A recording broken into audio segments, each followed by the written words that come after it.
আমাৰ বহুদিনীয়া দাবী আছে যে আমি এটা জনগোষ্ঠীয়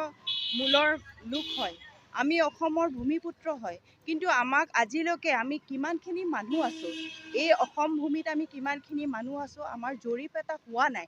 গতিকে আমি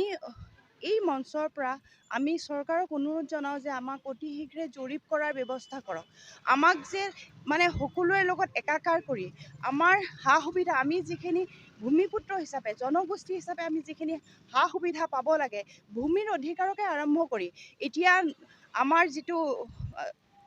বসুন্ধৰা আঁচনি, সেই আঁচনিত আমাক যিটো মানে ভূমিহীনক যিটো পট্টা দিয়াৰ ব্যৱস্থা কৰা হৈছে বা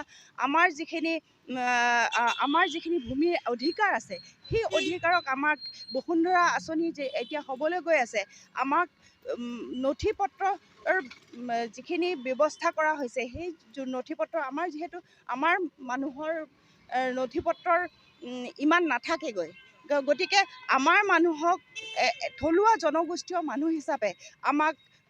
অতি শীঘ্ৰে বসুন্ধৰা আঁচনিত আমাক অন্তৰ্ভুক্ত কৰাৰ ব্যৱস্থা কৰা হওক। এইসমূহ দাবী লৈ আমি আজি চৰকাৰৰ ওচৰত আমি আমাৰ দাবীসমূহ আমি উত্থাপন কৰিব বিচাৰিছোঁ আৰু সেইবাবে আমি আজি ইয়াত একত্ৰিত হৈছোঁ।